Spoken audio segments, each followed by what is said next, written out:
BJP की एक press conference चल रही है, सुनवाते हैं आपको। और इसलिए प्रताड़ित हुए कि उनकी आस्था दूसरी थी। वो हिंदू थे, सिख थे, क्रिश्चियन थे, पारसी थे। तो भारत तो एक प्रकार से इस तरह से प्रताड़ित लोगों के लिए अवसर देता है ना, और यही रह रहे हैं ना वो बड़ी संख्या में। तो क्या उनको कानूनी माध्यम से नागरिकता का संरक्षण देना भारत का नैतिक, संवैधानिक और सांस्कृतिक अधिकार है या नहीं? न किसी की नौकरी ली जाएगी, न किसी की नागरिकता ली जाएगी। ये बात हम बहुत स्पष्ट रूप से कहना चाहते हैं। लेकिन केजरीवाल जी, वोट बैंक की प्रत्याशा में आप कहां तक जाएंगे? बार बार माननीय गृह मंत्री अमित शाह जी ने इसको स्पष्ट किया है कि सीए हिंदुस्तान के किसी नागरिक की नागरिकता नहीं लेगा। सीए कानून का हिंदुस्तान के किसी भी नागरिक के बारे में कोई संबंध नहीं है। न हिंदुस्तान में रहने वाले किसी की नागरिकता छीनेगा, न किसी को नागरिकता देगा।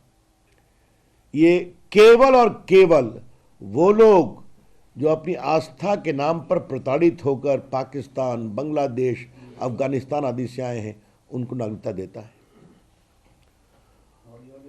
और गृह विभाग ने भी बाकायदे एक स्टेटमेंट इशू किया है कि सीए देश के मुसलमानों के विरोध में कुछ नहीं कहता।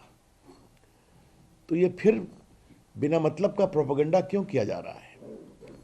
और सबसे आश्चर्य की बात है कि ये कौन लोग हैं जो रोहिंग्या के पक्ष में खड़े होते हैं और कहते हैं कि उनको अवसर दो, उनको अधिकार दो, और जो प्रताड़ित होकर हिंदुस्तान में दर दर भटक रहे हैं, पीड़ा की जिंदगी जी रहे हैं, जिल्लत की जिंदगी जी रहे हैं। आज भारत ने जब उनके लिए कोशिश की है, नरेंद्र मोदी जी की सरकार ने, माननीय गृह मंत्री अमित शाह जी ने, तो उसको लेकर इस तरह की बातें कही जा रही हैं। ये बहुत दुर्भाग्यपूर्ण है। सीए के नाम पर सांप्रदायिक उन्माद फैलाने वालों से मैं एक ही बात कहना चाहूंगा, कृपया करके झूठ का व्यापार करना बंद करें। Stop telling lies about the CA. कल मैंने ममता जी का एक वक्तव्य देखा, उनकी राजनीतिक जमीन खिसक रही है बंगाल में, तो वो चिल्ला रही हैं। अब उस रेस में कूद गए श्रीमान केजरीवाल जी, और दक्षिण भारत में तो है ही हैं लेफ्टिस्ट लोग।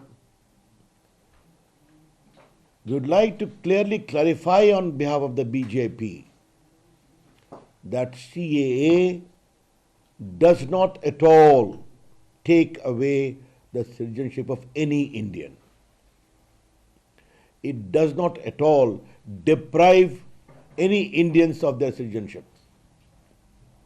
It's only and only related to those who have been victims of persecution because of their faith and were forced to flee away from Pakistan, from Afghanistan and from Bangladesh.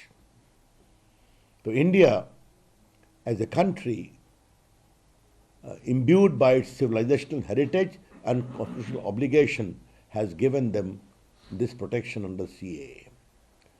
I would urge the parties also of South India, particularly in Kerala and Tamil Nadu, please stop spreading hatred based upon falsehood. तो मित्रों, मुझे कहना था, केजरीवाल जी तो कुछ नए नए तर्क रोज निकालते हैं, छोड़ दीजिए उनको। सबकी सियासी जमीन खिसक रही है, इसलिए हम ये स्पष्ट करना चाहेंगे कि सीए कानून बनाया गया है प्रताड़ित लोगों के लिए, जो अपनी आस्था के कारण प्रताड़ित होकर आए, और इसके बारे में और कृपया करके झूठ, गलतफहमी फैलाना समाप्त करें। साहिब से बीजेपी के सांसद पूर्व केंद्रीय मंत्री रविशंकर प्रसाद को भी आप सुन रहे थे, विपक्ष पर जोरदार हमला बोलते हुए बीजेपी ये कह रही है कि झूठ का व्यापार बंद करे विपक्ष, किसी की नागरिकता नहीं ली जाएगी। बार बार जब सरकार ने स्पष्ट किया है, माननीय गृह मंत्री अमित शाह जी ने स्पष्ट किया है, गृह विभाग ने अपने वक्तव्य में स्पष्ट किया है, तो फिर इसको क्यों बनाने की कोशिश की जा रही है? सांप्रदायिक वैमनस्य के आधार पर एक भी तार्किक विरोध नहीं किया गया है। इसलिए हमें लगा कि इसको स्पष्ट करना जरूरी है। Sir, Mamata Banerjee has also linked this to NRC, while Amit Shah, Home Minister, again said it will not take away anybody's citizenship, as you said, but they are linking it with NRC also, sir. Well, Mamata ji's slippery political ground in Bengal is forcing her to give a communal khala, which we condemn with all the authority at our command. Sir, you are saying that the Home Ministry has made it very clear multiple times about the rumors being spread to CA. What do you think? Why the opposition political parties are opposing this? What the intent behind it? My the reply is very simple.